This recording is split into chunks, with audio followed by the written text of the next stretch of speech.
식사들 했습니까? 예. 자, 오늘은 6페이지 한번 넘겨보시기 바랍니다. 6페이지.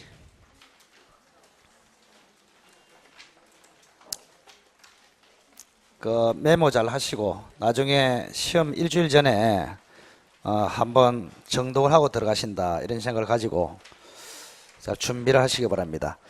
자, 6페이지 맨 위에 138조, 139조 무효행위 전환, 무효행위 추인대인데 그 138조 무효행위 전환 그 예를 들어서 한번 설명하고 취소로 넘어가도록 하겠습니다.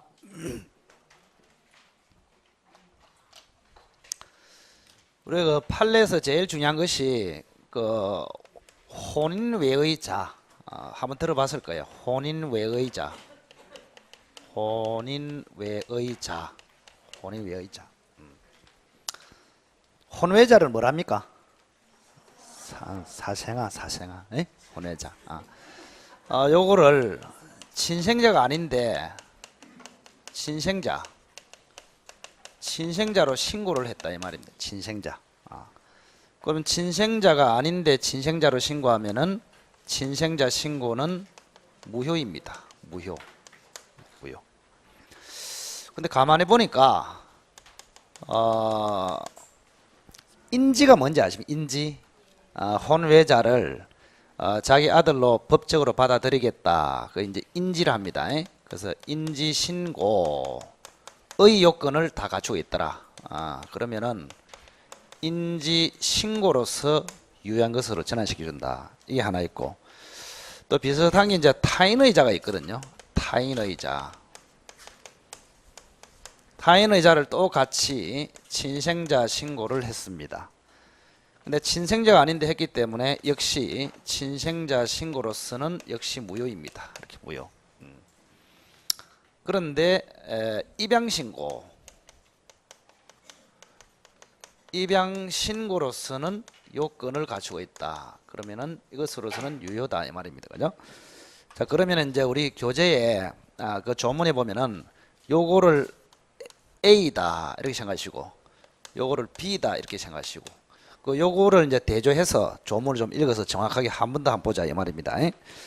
그래서 판례가 인정한 무효행위 전환의 대표적인 예 친생자 신고에서 인지신고, 그 다음에 친생자 신고에서 입양신고. 자, 138조로 한번 보겠습니다. 자, 138조 보시면 무효인 법률 행위가 이게 친생자 신고다 이 말입니다. 무효인 법률 행위가 즉 친생자 신고가 다른 법률 행위 뭡니까? 인지신고의 요건을 구비하고 당사자가 무효를 알았다면은 인지신고하는 것을 의혹하여서라고 인정될 때는 인지신고로서 효력을 가진다 이런 뜻입니다. 그래서 그 조문을 보고 저걸 대조해서 조금 적응을 할 수 있는 그 생각을 좀 가지게 됩니다. 자, 한 번 더 읽어볼게요.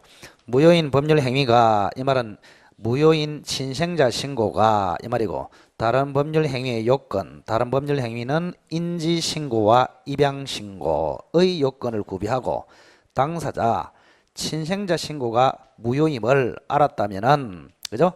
인지신고나 입양신고 하는 것을 의혹하여서라고 인정이 될 때는 인지신고, 입양신고 행위로서 효력을 가진다. 이걸 뭐요?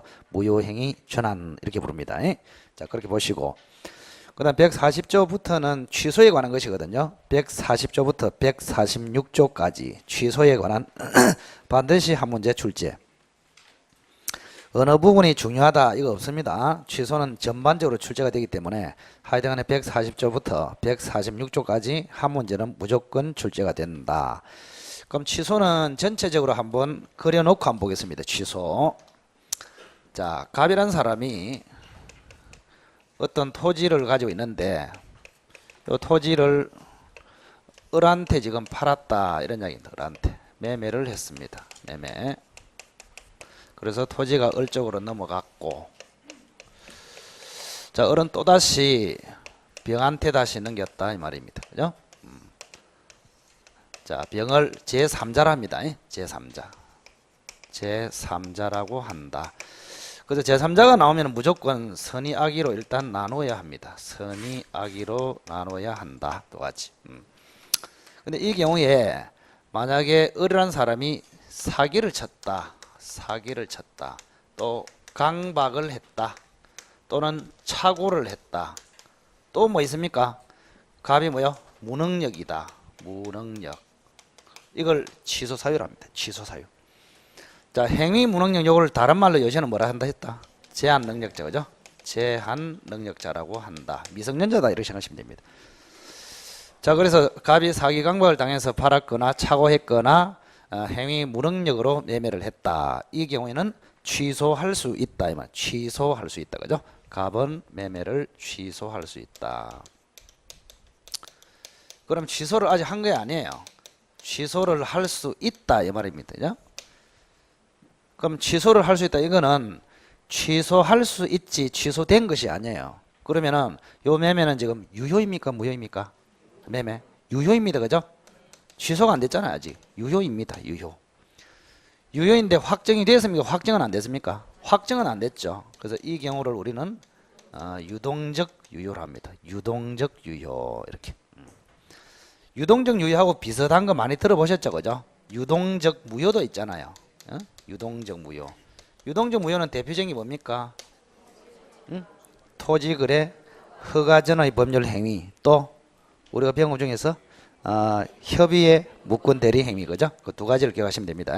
유동적 무효는 두 가지를 딱 기억하시고, 그 다음에 취소 가능 상태를 유동적 유효로 한다. 그래서 현재는 유효이지만은 앞으로 상황에 따라서 무효로 갈 수도 있다 이런 이야기입니다. 그죠? 그래서 유동적 유효에서 두 가지로 이렇게 갈라진다 이 말입니다. 하나는 무효로 확정이 될 수도 있고 하나는 유효로 확정이 될 수도 있고. 그죠? 자, 무효로 가려 하면은 뭐 해야 됩니까? 취소를 해야 되겠죠. 그죠? 취소.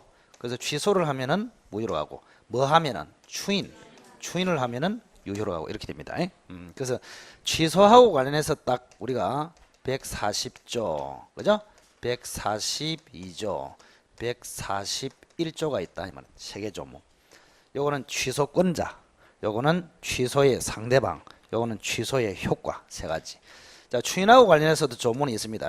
143조, 144조, 145조. 그 다음에는 이제 취소권의 단계 소멸해가지고 146조. 그래서 조문 7개에서 무조건 한두 문제 출제된다 이렇게 생각하시면 됩니다. 자, 그래서 여기 이제 보시다시피 법정 취소 사유는 몇 개입니까? 사기, 강박, 착오, 무능력 이렇단 말이에요. 그죠? 법정 취소 사유. 그러면 해제하고 다른 거는 해제는 약속으로 해제 사유를 만들어낼 수 있거든요. 근데 취소는 약속으로 만들어낼 수 없고 반드시 법에 정해진 사유만으로 취소할 수 있다. 그걸 기억하시기 바랍니다. 그러니까 이걸 법정 취소 사유다. 이렇게 보면 법정 취소 사유. 자, 그래서 이제 우리가 140조가 뭐냐? 140조. 140조는 취소권자입니다. 취소. 누가 취소할 수 있냐? 취소권자. 그다음 두 번째 142조는 뭡니까? 취소의 상대방. 이렇게 141조는 취소의 결과, 효과를 이야기합니다. 이렇게 효과. 자, 그래서 이 세 개 조문을 정확하게 좀 우리가 알아야 되는데, 뭐 취소권자는 이미 이야기했고요. 상대방은 취소할 수 있는 법률 행위에 직접 상대방, 그죠? 직접 상대방이다. 이 말을 좀 기억하시면 됩니다. 취소할 수 있는 법률 행위에 뭐요? 직접 상대방, 직접 상대방. 그럼 저기 한번 보세요.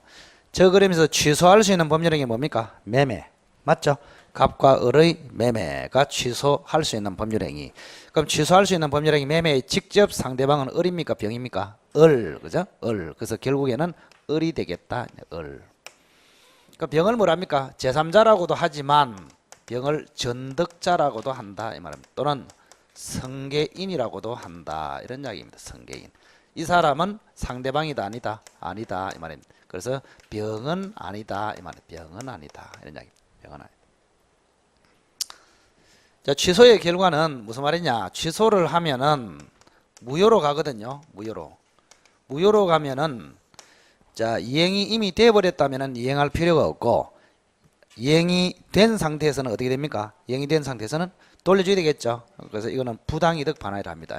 부당이득 반환. 그럼 부당이득 반환의 범위가 어떻게 되겠냐? 범위. 요게 이제 좀 중요하다. 부당이득 반환 범위. 자, 예를 든다면은 성년자다. 성년자가 반환할 때는 선악에 따라서 달라집니다. 선이이면은 뭐만 돌려주면 된다? 현존이익만 돌려주면 된다 이 말입니다. 그런데 악이면은 뭡니까? 악이면은 모든 이익을 다 돌려줘야 된다 이런 이야기입니다. 그래서 성년자이면 이렇고, 근데 문제는 이제 성년자가 아니고 이 조문에서 중요한 것이 이제 무능력자다 이 말입니다. 무능력자는 어떻게 될 것이냐? 무능력자. 자, 무능력자는 선악을 불문하고 무조건 뭐요? 현존이익. 그 차이를 좀 기억하시라면 무조건 현존이익만 돌려줘도 된다 이렇게 됩니다. 현존이익만 돌려줘도 된다. 차이. 그래서 취소권자가 누구냐? 간단하게 사기, 강박, 착오, 한자, 그 다음에 무능력자 이렇게 됩니다. 그리고 그 사람의 대리인, 그 사람의 승계인 뭐 이렇게 됩니다. 그럼 상대방은 취소할 수 있는 법률 행위의 직접 상대방 이렇게 되고, 그럼 취소의 결과 이미 이행된 상태에서는 부당이득으로 반환해야 된다. 반환할 때는 성년자는 선악에 따라서 달라진다. 행위 무능력자는 무조건 선악을 불문하고 현존이익만 돌려준다. 간단하게 기억하시고, 자, 조문을 한번 보고 한번 같이 대조를 한번 해보겠습니다. 자, 140조를 한번 보시죠. 취소권자, 취소할 수 있는 법률 행위는 제한 능력자, 좀 전에 행위 무능력자. 여기에 들어간 사람 누가 있습니까? 미자, 한자, 금자, 미성년자, 한정치전자, 금치전자. 그 다음에 두 번째, 착오로 인하거나 사기 강박에 의해서 의사표시를 한 자. 그래서 착오자, 사기 강박 당한 자 나왔습니다. 그래서 크게 보면은 네 사람이죠. 제한 능력자, 착오자, 사기 당한 자, 강박 당한 자 이렇습니다. 그 다음에 이 사람들의 누구? 대리인 또는 승계인에 한하여 취소할 수 있다. 자, 취소권자 잘 기억해야 됩니다. 그래서 140조 앞에다가 법정 취소권자만 인정. 그 말은 약정 취소권자는 인정한다, 인정하지 않는다. 이것이 해제하고 근본적인 차이다. 해제는 법정 해제도 있고 약정 해제도 있고, 취소는 법정 취소만 있다. 이러한 사유가 있으면 취소하기로 합시다. 이런 약정 취소 사유는 인정되지 않습니다. 잘 기억하시고. 그래서 취소권자가 누구냐 그러면은 제한 능력자, 착오, 사기, 강박에서 의사표시한 자, 그리고 그들의 대리인, 그들의 승계인. 자, 대리는 조금 조심해야 됩니다. 대리는 임의 대리와 법정 대리가 있죠. 법정 대리는 무조건 취소권을 가지고 임의 대리는 취소권이 없는 것이 원칙입니다. 임의 대리는 취소권이 없다. 그러면 임의 대리의 경우에는 취소권을 누가 가집니까? 본인이 가집니다. 본인이. 임의 대리의 경우에는 본인이 취소권자이다. 자, 그렇다면은 임의 대리인 스스로 취소권을 가지기 위해서는 본인으로부터 다시 특별 수권이 있어야 한다. 그 다음 승계인에는 두 사람이 들어갑니다. 포괄 승계인, 상속인, 특정 승계인, 매수인 모두 취소권자에 해당된다. 이런 얘기입니다. 자, 취소권자 잘 기억하시고.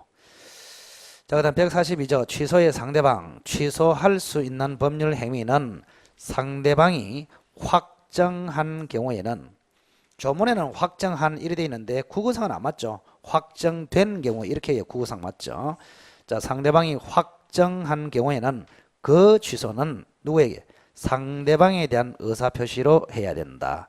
그 결국 누구에게 취소합니까? 그러면은 취소할 수 있는 법률 행위의 직접 상대방 이겁니다. 자, 저 그리면서 을입니까 병입니까? 을에게 취소의 의사표시를 해야 한다 이 말입니다. 그 다음 141조. 자, 취소를 했습니다. 그럼 취소의 효과. 취소한 법률 행위는 처음부터 무효인 것으로 본다. 이걸 뭐랍니까? 소급적 무효.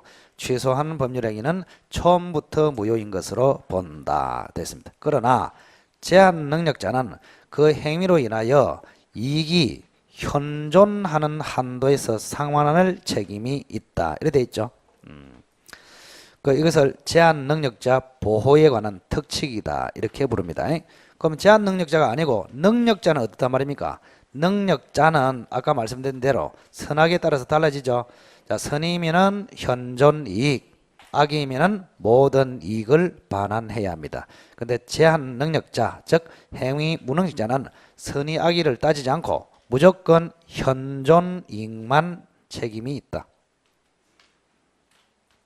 이익이 현존하는 한도 내에서 이 말이 현존 이익만 상환할 책임이 있다. 이런 이야기입니다. 자, 알겠시고. 자, 그 다음에 이제 반대로 갑니다. 자, 취소로 가면은 무효로 가고 143조부터 추인으로 가면은 유효로 확정됩니다. 추인. 자, 143조 옆에다가 한번 써보시기 바랍니다. 취소할 수 있는 법률 행위에 대한 추인. 그냥 추인 그러면은 헷갈린단 말이야. 추인도 네 종류가 있잖아요. 그죠? 무효행위 추인, 무권대리 추인, 취소할 수 있는 법률행위 추인, 무권리자 처분에 대한 추인 네 가지가 있는데 그 중에서 여기 추인은 뭐다? 취소할 수 있는 법률행위 추인. 자, 그래 해놓고 그 옆에다가 유동적 유효에서 확정적 유효로 바꾼다. 이게 추인입니다. 취소할 수 있는 법률행위 추인. 자, 뭐에서 뭐로 바뀐다? 유동적 유효에서 확정적 유효. 그러니까 유효에서 유효로 가는 것은 똑같아요. 문제는 유동적에서 확정적으로 된다. 그게 취소할 수 있는 법률행위 추인이다. 이렇게 생각하시면 됩니다. 자, 143조 추인의 방법 효과 1항 취소할 수 있는 법률행위는 140조에 규정한 자, 즉 취소권자가 추인할 수 있고, 그러니까 취소권자와 추인권자는 원칙적으로 같다 이 말입니다. 취소권자가 취소할 수도 있고 뭐 할 수도 있고 추인할 수도 있고. 자, 그 다음에 추인 후에는 취소하지 못한다. 추인 후에는 취소하지 못한다. 기억하시고. 왜? 추인이 되면은 유효로 확정되므로 취소권은 소멸돼 버립니다. 그래서 추인 후에는 더 이상 취소하지 못한다. 기억하시고. 그 반대로 한번 써보시기 바랍니다. 그 옆에다가 취소 후에는 추인할 수 있는가? 이게 훨씬 더 중요합니다. 자, 추인 후에는 취소하지 못한다. 조문에 있고 이제 거꾸로 취소 후에 추인이 됩니까? 이랬을 때는 그죠? 추인의 종류에 따라서 다르다. 이렇게 대답해야 됩니다. 첫째, 무효행위 추인은 되고 취소할 수 있는 법률행위 추인은 안 됩니다. 조심해야 됩니다. 자, 한 번 더. 추인 후에는 취소하지 못합니다. 그런데 취소 후에 추인이 되겠느냐 했을 때 추인의 종류에 따라서 다르다. 뭐는 안 되고 취소할 수 있는 법률행위 추인 그건 안 되고 뭐는 되고 무효행위에 대한 추인은 되고 이렇습니다. 조심하시고. 자, 144조. 그렇다면은 추인의 요건이 뭐냐? 추인의 요건. 자, 1항. 추인은 언제 하느냐 하면은 취소 원인이 소멸된 후에 또는 취소 원인이 종료된 후에 해야 합니다. 취소 원인 종료, 취소 원인 소멸 이후에 해야 효력이 있다 이 말입니다. 그러면 취소 원인 종료 줄을 딱 끄시고 화살표 해가지고 사기, 강박, 착오의 경우에는 그 상태에서 벗어났을 때 사기, 강박, 착오의 경우에는 그 상태에서 벗어난 경우 이걸 뭐요? 취소 원인 종료. 그 다음 행위 무능력자는 뭐요? 능력자가 된 경우입니다. 행위 무능자 즉 제한 능력자는 제대로 된 능력자가 된 경우 이렇습니다. 미성년자 같다면은 성년자 이런 이야기입니다. 그 취소는 아무 때나 할 수 있지만 추인은 아무 때나 할 수 없습니다. 자, 추인은 언제 합니까? 취소 원인 종료 후. 잘 기억하시고 취소 원인 종료 후. 그럼 취소 원인 종료가 뭐냐 이렇게 물어보면은 미성년자는 성년자, 사기 강박 착오는 그 상태에서 벗어났을 때 그때 추인을 해야 추인의 효력이 생긴다 이런 이야기입니다. 자, 양. 전항의 규정은 법정 대리인 또는 후견인, 사실은 후견인도 법정 대리인인데 이건 구분해 놨습니다. 법정 대리인 또는 후견인이 추인하는 경우에는 적용하지 않는다. 즉, 이 말은 법정 대리인 또는 후견인은 취소 원인 종료 전에도 얼마든지 자유롭게 추인할 수 있다. 이런 얘기입니다. 자, 법정 대리인은 대표적으로 누굽니까? 미성년자에 대한 친권자 이렇게 생각하시면 됩니다. 후견인은 누굽니까? 한정치산자, 금치산자의 법정 대리인, 그걸 후견인 이렇게 부릅니다. 근데 여기는 희한하게 법정 대리인 또는 후견인 이렇게 되어 있습니다. 후견인은 또 법정 대리인이 아닌 것처럼 후견인도 법정 대리인의 일종입니다. 그래서 이 항을 전항의 규정은 법정 대리인 또는 후견인이 추인하는 경우에는 적용하지 않는다. 자, 그러면 이제 정리가 됐네. 자, 거기 한번 들어보시고. 취소는 언제 합니까? 취소. 아무 때나 합니다. 취소는 언제든지. 추인은 언제 합니까? 취소 원인 종료 후. 미성년자는 언제? 성년 된 상태. 사기 강박 착오는 언제? 그 상태에서 벗어났을 때. 법정 대리는 언제 추인할 수 있다? 아무 때나. 법정 대리는 아무 때나 할 수 있다. 아시겠죠? 취소 원인 종료 전에도 얼마든지 할 수 있다. 그렇게 정리를 하시고. 자, 그래서 143조, 144조를 묶으시고 묶어가지고 임의 추인 이렇게 쓰시기 바랍니다. 임의 추인, 임의 추인, 임의 추인, 또 님의 추인 이래 하지 말고 임의 추인, 임의 추인. 그럼 이거는 이제 임의 추인은 말로서 추인한다 이런 뜻이고 의사 표시로서 추인한다 이런 뜻이고 145조는 법률 규정에 따라서 자동으로 추인이 된다. 이걸 말한다. 법정 추인 이렇게 합니다. 법정 추인이 더 중요합니다. 자, 145조. 취소할 수 있는 법률 행위에 관하여 전조 규정에 의해서 추인할 수 있는 후에 다음 각 호의 사유가 있으면 추인하는 것으로 본다. 자, 본다에 딱 동그라미 치시고. 추정 그러면 틀렸습니다. 본다 또는 간주된다 그래야 맞습니다. 추정이 아님을 주의할 것. 자, 그래서 6가지 사유가 있으면은 자동으로 추인한 것으로 본다 이렇게 되어 있는데 이 6가지 사유도 언제 생겨합니까? 언제 생겨야 된다? 6가지 사유? 추인할 수 있는 후. 그러면 추인할 수 있는 이거하고 같으면 뭐예요? 취소 원인 종료 같은 말이다 이 말입니다. 같은 말. 그래서 임의 추인도 언제 한다? 취소 원인 종료 후. 법정 추인 사유도 언제 발생해야 된다? 취소 원인 종료 후. 그럼 취소 원인 종료 후하고 같은 말이 추인할 수 있는 후 이 말입니다. 만약에 시험에 이렇게 나왔습니다.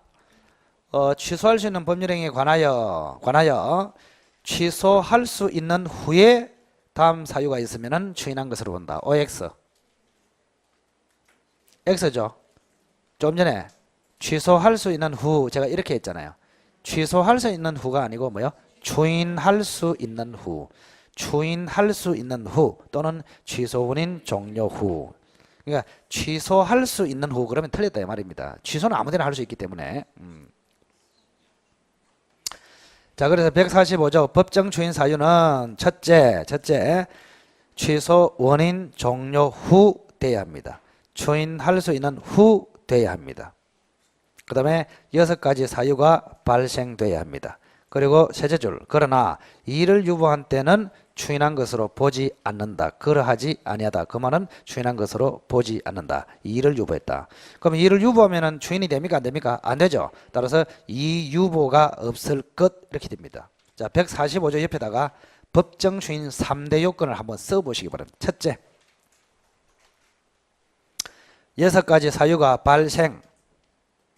두 번째, 6가지 사유는 언제 발생? 추인할 수 있는 후, 또 취소 원인 종료 후 발생.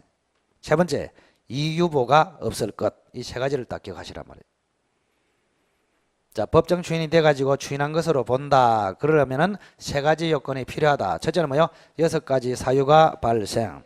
두 번째, 6가지 사유가 언제 발생? 취소 원인 종료 후 또는 추인할 수 있는 후에 발생. 그리고 또 뭐가 없어야 된다? 이유보가 없어야 한다. 기억하시고. 그 다음에 이 6가지 사유는 뭡니까? 1호 전부나 일부의 뭐 이행, 2번에 뭐 이행의 청구, 3번에 뭐 경계, 4번에 담보의 제공, 5번에 권리의 전부나 일부의 양도, 6번에 강제 집행 이렇습니다. 자, 요거는 암기를 해도 좋고 그냥 뭐 암기를 안 해도 상관없어요. 자, 6가지 뭐요? 이행, 이행 청구, 경계, 담보 제공, 권리 양도, 강제 집행. 그 중에서 중요한 게 2번하고 5번이라고 그랬죠. 이행 청구와 권리 양도는 누가 해야 된다? 취소권자가 해야 법정 주인이 된다. 취소권자. 취소권자의 상대방이 하면 안 됩니다. 그래서 2번하고 5번을 제외한 나머지 4개 사유는 취소권자가 해도 법정 주인, 상대방이 해도 법정 주인. 그러나 2번과 5번은 반드시 누가? 취소권자가 해야 법정 주인이 된다. 그리고 양도의 동그라미를 딱 치시고 양도하고 같이 취급되는 것이 제한물권 설정 임대차. 권리를 양도했다. 권리에 대해서 제한물권을 설정했다. 권리에 대해서 임대차를 했다. 전부 양도 개념으로 봅니다. 기억하시고. 자, 그래서 크게 143조, 144조는 임의 주인, 145조는 법정 주인. 임의 주인과 법정 주인이 공통적인 사항이 뭐냐? 취소 원인 종료 후에 말을 하거나 사유가 발생해야 된다. 맞죠? 그 다음에 임의 추인은 의사표시로서 하는 것이고 법정 추인은 법률 규정에 의해서 자동으로 추인이 되는 것이다. 특히 법정 추인 3대 요건은 뭐다? 6가지 사유, 취소 원인 종료 후에 발생, 추인할 수 있는 후에 발생, 이유보가 X 이렇게 됩니다. 자, 그렇게 정리를 하시기 바랍니다. 자, 그 다음에 7페이지 146페이지 146조 취소권의 소멸. 자, 취소권은 추인할 수 있는 날로부터 3년, 법률 행위를 한 날로부터 10년 내에 행사해야 한다. 그러면 추인할 수 있는 날 같은 말이 뭐라 했습니까? 취소 원인 종료된 날, 취소 원인 종료된 날로부터 3년, 법률 행위 한 날로부터 10년 내에 행사해야 된다. 그러니까 3년하고 10년 중에서 먼저 다가오는 기간 내에 소멸이 되어버립니다. 알겠죠? 늦게 다가오는 그 기간에 소멸하는 것이 아니고 빠르게 다가오는 기간에 취소권이 소멸합니다. 그래서 추인할 수 있는 날로부터 3년 하고 법률행위 한 날로부터 10년 내에 하고 두 개 중에서 빨리 다가오는 기간에 취소권은 소멸한다. 자, 이제 취소권은 청구권입니까? 형성권입니까? 형성권. 따라서 3년과 10년은 소멸시효 기간이다. 제척기간이다. 제척기간. 제척기간이기 때문에 경과 여부는 당사자 주장이 아니고 법원의 직권조사에 의해서 판단한다. 딱 3가지를 기억하세요. 취소권은 형성권이다. 따라서 3년, 10년은 제척기간이다. 따라서 제척기간의 경과 여부는 법원의 직권조사 사항이다. 아시겠죠?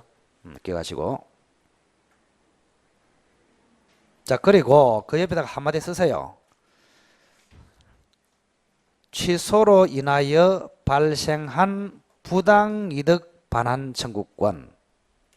자, 다시 한번 쓰세요. 밑에 뭐라고요? 취소로 인하여 발생한 부당이득 반환 청구권은 취소 시로부터 10년간 소멸시효에 걸린다. 이게 우리 판례입니다. 그래서 취소권은 3년, 10년 안에 이렇게 돼 있고 취소로 인하여 발생하는 부당이득 반환 청구권은 언제 행사해야 되느냐? 그거는 법이 없단 말이야. 법이 없기 때문에 우리 판례가 언제 행사해라고 했다? 에? 취소 시로부터 뭐 10년간 소멸시효가 진행된다. 이렇게 봅니다. 그래서 취소한 때로부터 10년 안에 행사해라 이 말입니다. 그래서 10년이 경과되면은 소멸시효가 완성됨으로써 취소권은 소멸해버린다. 이런 이야기입니다. 취소권이 아니고 부당이득 반환 청구권. 그래서 우리 판례는 취소권은 법률행위 한 날로부터 10년 안에 하라 이래 돼 있는데 취소로 인하여 발생한 부당이득 반환 청구는 언제 하라고 법의 규정이 없습니다. 따라서 만약에 시험에 취소권으로 인하여 발생한 부당이득 반환 청구도 법률 행위를 한 날로부터 10년 내 행사해야 된다. 그러면 X단 말이야. 우리 판례는 물어본다. 취소 시로부터 10년 안에 행사해야 된다. 이렇게 봅니다. 잘 기억하시기 바랍니다. 자, 그 다음에 147조 이제 조건 기한이 돌아옵니다. 조건하고 기한도 한 문제 출제 이렇게 생각하시면 됩니다. 조문은 굉장히 많은데 한 문제가 나옵니다. 한 문제. 조건 성취. 자, 우선은 조건하고 기한하고 차이. 조건은 불확실, 기한은 확실. 그 다음에 조건과 기한은 법률행위 성립에 붙이는 것이 아니고 효력에 붙인다. 조심하시기 바랍니다. 효력에 붙인다. 자, 하나 예만 딱 들어보고 넘어가도록 하겠습니다. 예. 자, 항상 듣던 예를 한번 보시기 바랍니다. 자, 갑이라는 사람이 승용차를 한 대 딱 가지고 을에게 정의하겠다 이렇게 합니다. 정의. 4월 1일 날 정의하겠다. 네가 시험에 합격하면은 이랬습니다. 합격하면은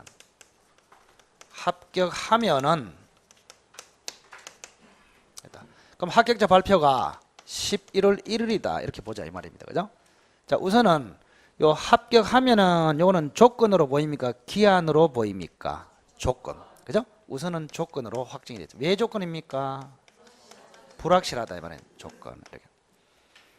근데 조건은 크게 두 가지가 있단 말이야. 그죠? 효력을 정지시켰다가 발생시키는 그걸 뭐요? 정지조건. 정지조건. 있는 효력을 소멸시켰다. 이걸 뭐요? 해제조건. 이렇게 부른단 말이에요. 정지조건. 그래서 정지조건은 이렇습니다. 이 표현이 효력이 없는 것을 조건이 성취됨으로써 효력이 생긴다. 이게 정지조건입니다. 해제조건은 있는 효력을 조건이 성취되면은 해제해서 없애버린다. 이게 뭐요? 해제조건이다. 자, 예를 하나 들어볼게요. 자, 네가 시험에 합격하면은 차를 한 대 주겠다. 이거는 정지입니까? 해제입니까? 정지죠. 왜? 합격하면은 정여의 효력을 발생시킵니다. 맞죠? 발생시키기 때문에 정지조건이다. 그럼 두 번째, 네가 합격하면은 학원비를 안 대주겠다 이랬어. 이제 합격했기 때문에. 그러면 학원비를 대주다가 안 대주게 됐죠. 효력이 생깁니까? 없어집니까? 없어진단 말이야. 이런 경우에는 해제 조건이 되겠다. 그래서 합격하면은 요거는 경우에 따라서 정지 조건이 될 수도 있고 뭐도 될 수도 있고 해제 조건이 될 수도 있고 여기서는 정지 조건이 되겠다 이 말입니다. 그래서 조건이 성취하기 전까지는 효력이 정지되어 있다가 조건이 성취되면은 효력이 발생해 버린다. 이래서 뭐요? 정지 조건이란다.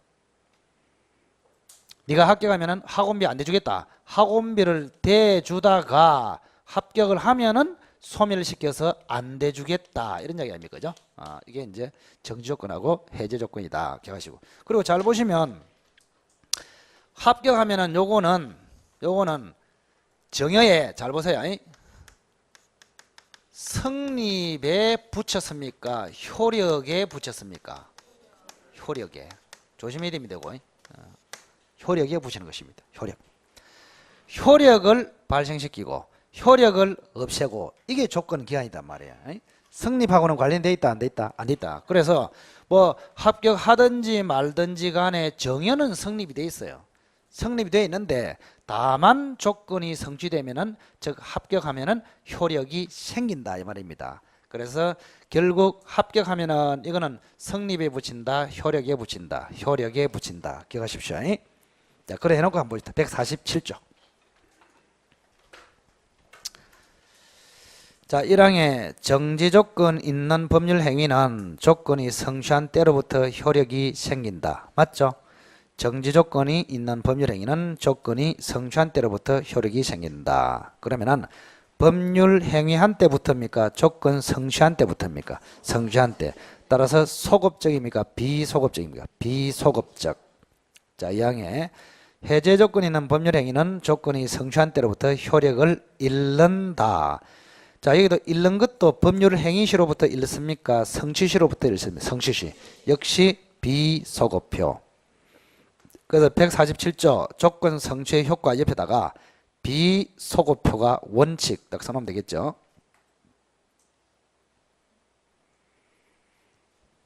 그래서 보면은 쉬워요. 그림을 앞에 잠시 한번 보시죠. 그러면은 요 합격하면은 차를 한 대 주겠다 이랬잖아요. 그죠? 그러면 정의의 효력은 언제부터 생깁니까? 합격했을 때부터. 조건 성취시부터. 아시겠죠? 합격했을 때부터 효력이 생긴다 이 말입니다.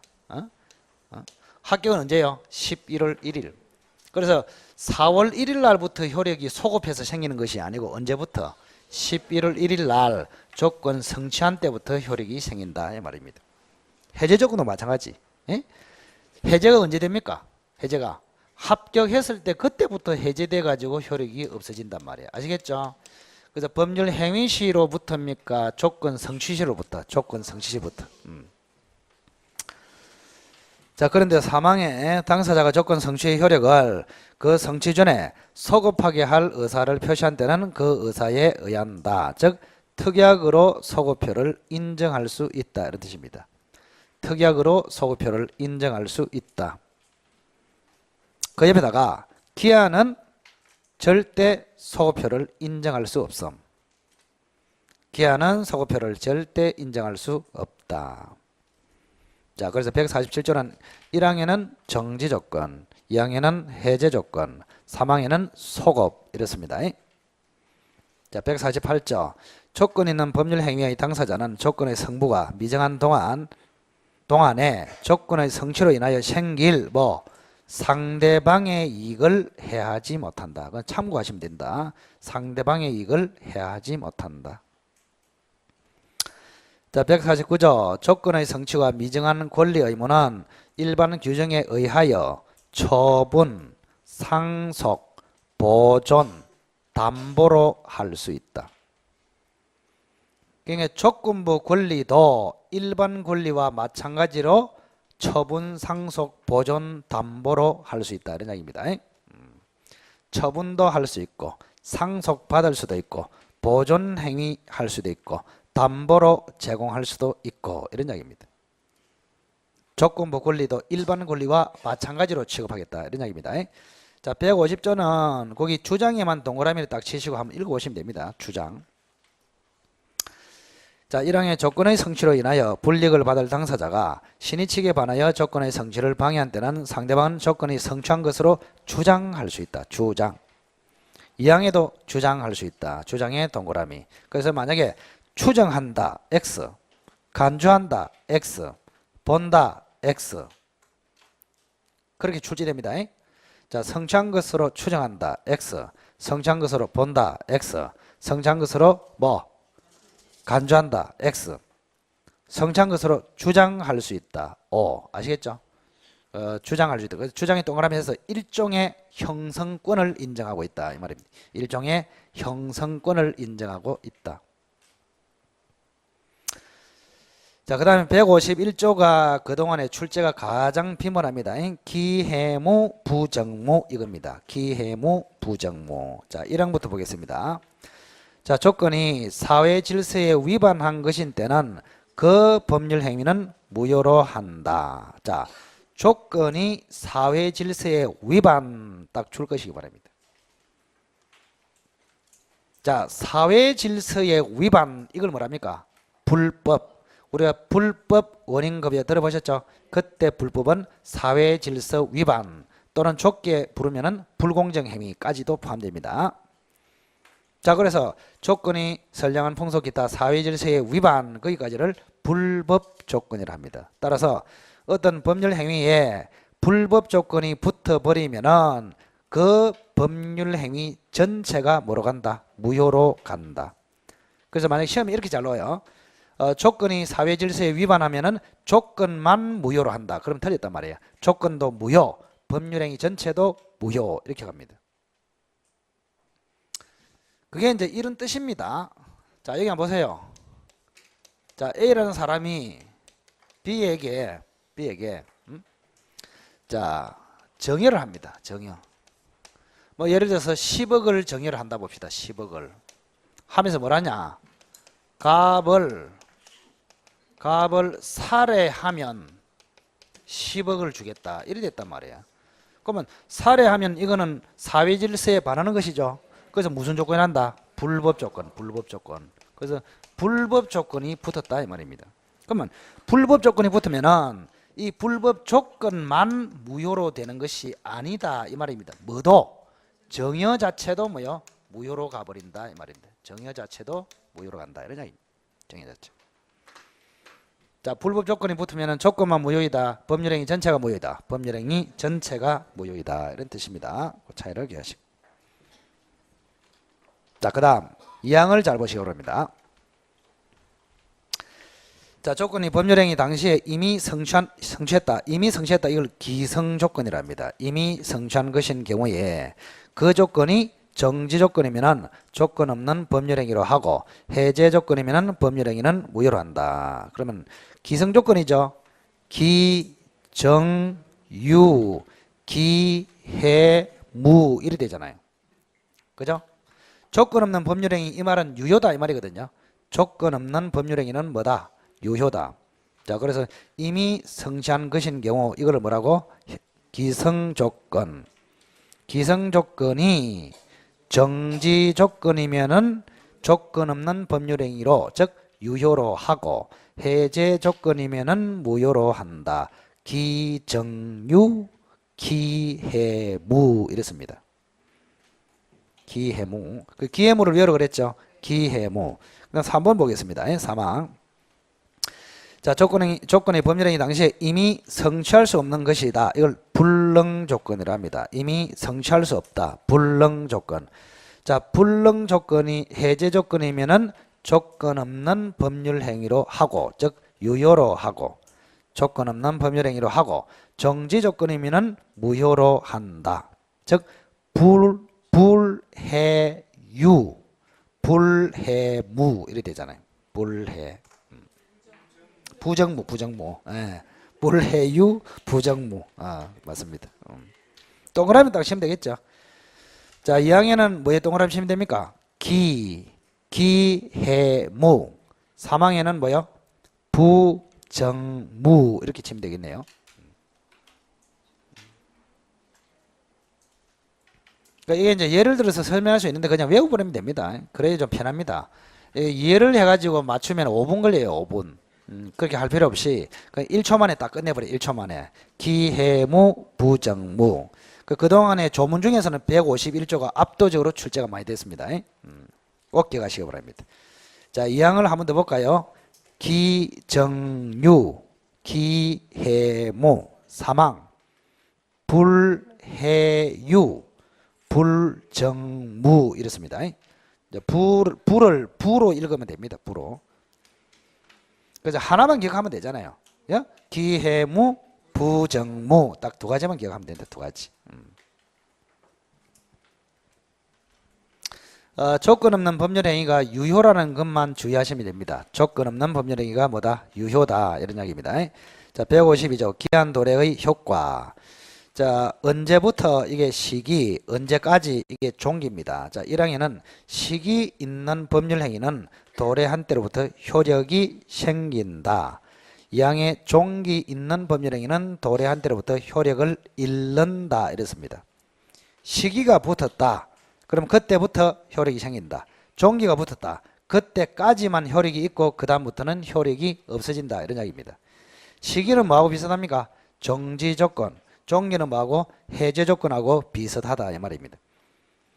근데 147조인가요? 147조하고 152조를 비교해 보면은 사망이 없음을 알 수가 있죠. 그래서 147조 조건에는 특약으로 소급표를 인정할 수 있다 그랬죠. 근데 152조는 사망이 없죠. 따라서 특약으로 소급표를 절대 인정할 수 없다. 뭐는? 기한은.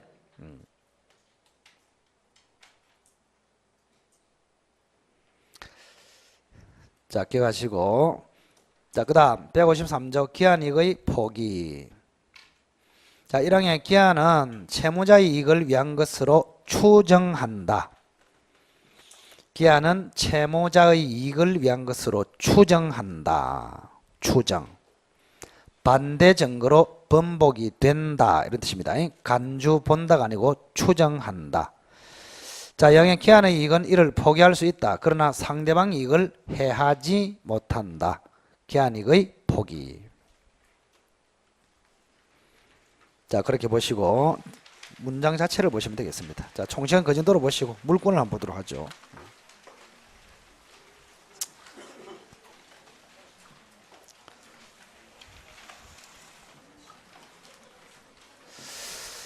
자, 물권에는 총 14문제가 나오는데 그 조문 구성이 어떻게 되는지 별로 중요하지 않은 거는 간단하게 처리하고 중요한 거는 조금 확대해서 설명하도록 하겠습니다.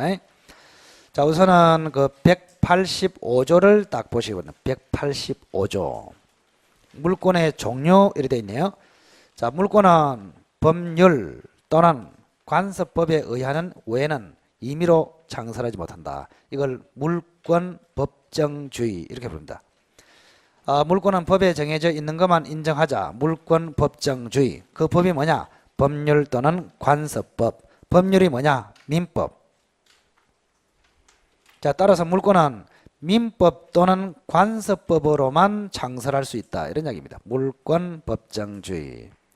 자, 민법에는 몇 개 창설되어 있습니까? 8개. 예? 8개. 점유권, 소유권, 지상권, 지역권, 전세권, 유치권, 질권, 저당권. 총 8개. 자, 관습법으로 인정되는 물권이 뭐가 있습니까? 여러분 아시는 거? 법정지상권, 분묘기지권. 간단하게. 또 양도, 동산, 양도담보. 딱 3가지만 기억하세요. 자, 관습법으로 인정되는 거 3가지. 법정지상권, 분묘기지권, 동산, 양도담보. 부동산은 아닙니다.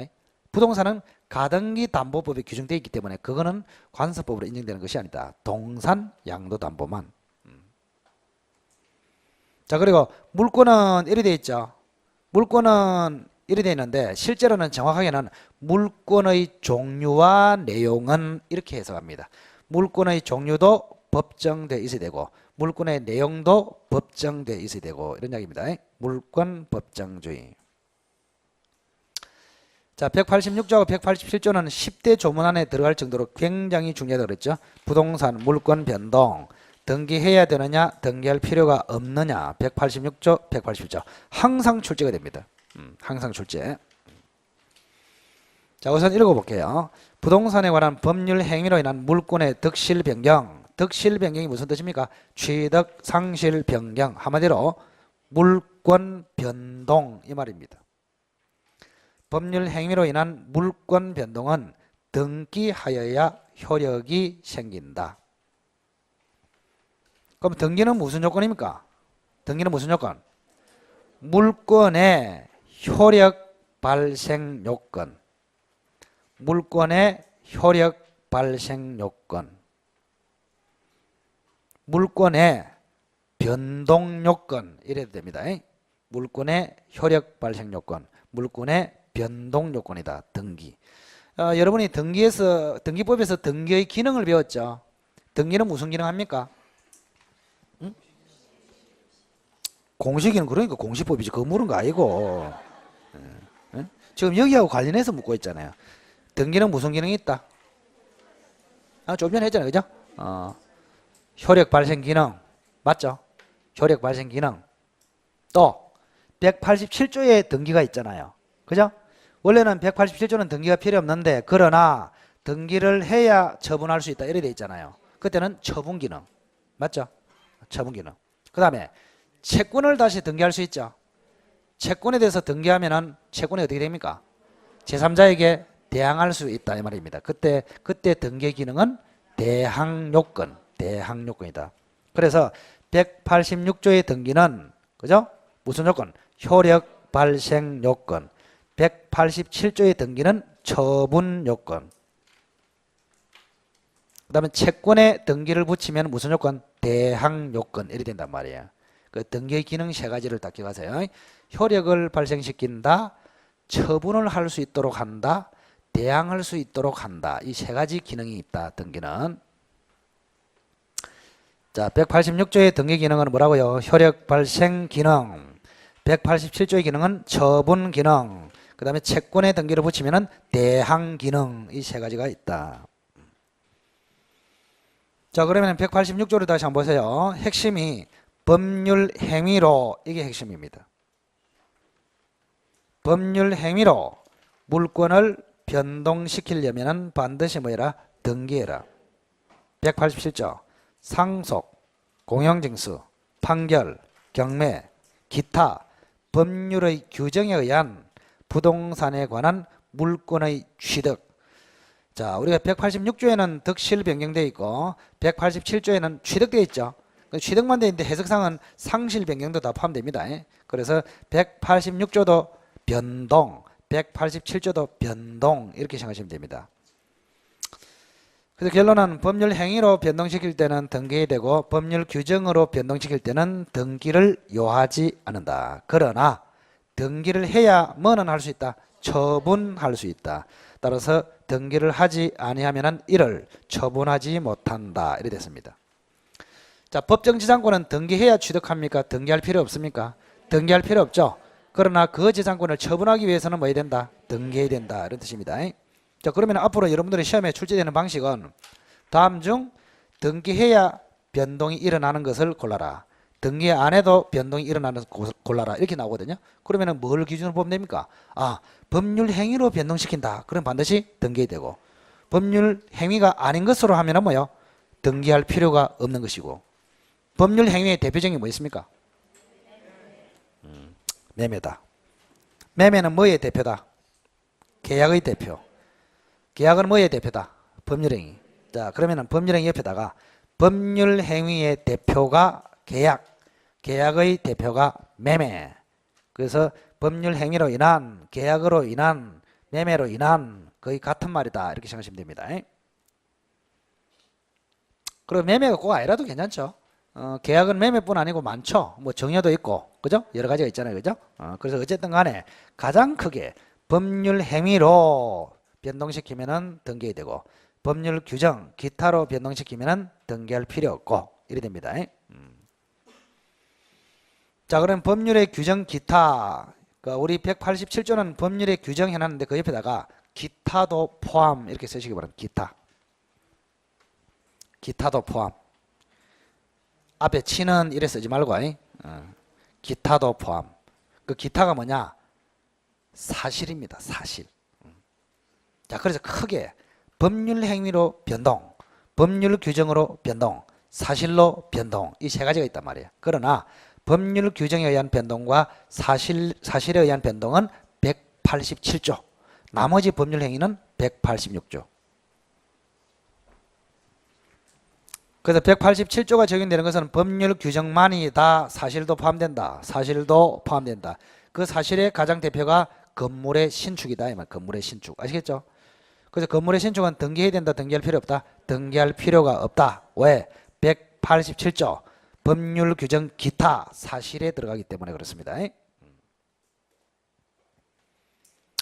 그러면 등기를 해야 하면은 언제 변동이 됩니까? 186조. 등기 시에. 맞죠? 등기 시에 변동이 일어납니다. 근데 187조. 상속, 수용, 판결, 경매, 법률 규정으로 인할 때는 등기가 필요 없죠. 이때는 언제 물권 변동이 일어난다? 언제? 상속은 언제? 피상속인 사망시 또는 상속시. 피상속인 사망시 또는 상속시. 그럼 수용은요? 자, 수용은 두 가지가 있죠. 협의 수용하고 재결 수용 두 가지가 있습니다. 협의 수용은 협의에서 정한 시기. 재결 수용은 수용 개시일, 수용의 날 또는 수용 개시일 이렇게 부릅니다.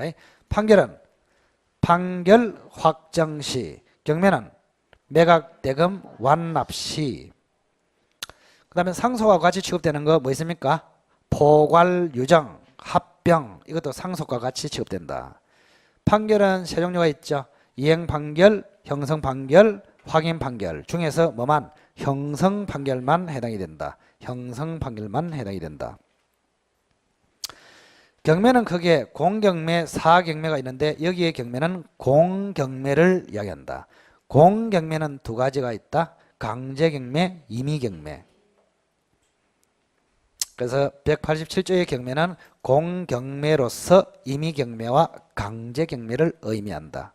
임의경매는 담보권으로 경매하는 것이고 강제경매는 판결받아서 경매하는 것이고 간단하게 기억하시기 바랍니다. 자, 동사는 별로 중요하지 않습니다. 188조하고 189조, 190조는 인도의 방식입니다. 인도의 방식. 우리가 그 부동산의 경우에는 뭐를 해야 효력이 생긴다? 등기해야. 부동산의 공시방법은 등기, 동산의 공시방법은 점유죠. 그 점유를 이전하는 것을 뭐랍니까? 인도라 합니다. 인도. 그래서 인도는 현실 인도, 간이 인도, 점유 개정, 목적물 반환 청구의 양도 총 4가지가 있다 이 말입니다. 자, 다시 한번. 인도의 방식은 몇 가지요? 4가지. 현실 인도, 그건 안 나와 있습니다. 현실 인도, 그 다음에 관념상의 인도, 현실 인도, 관념상의 인도. 관념상의 인도가 몇 개 있다? 3개가 있다. 뭐? 간이 인도, 점유 개정, 목적물 반환 청구의 양도 이렇습니다.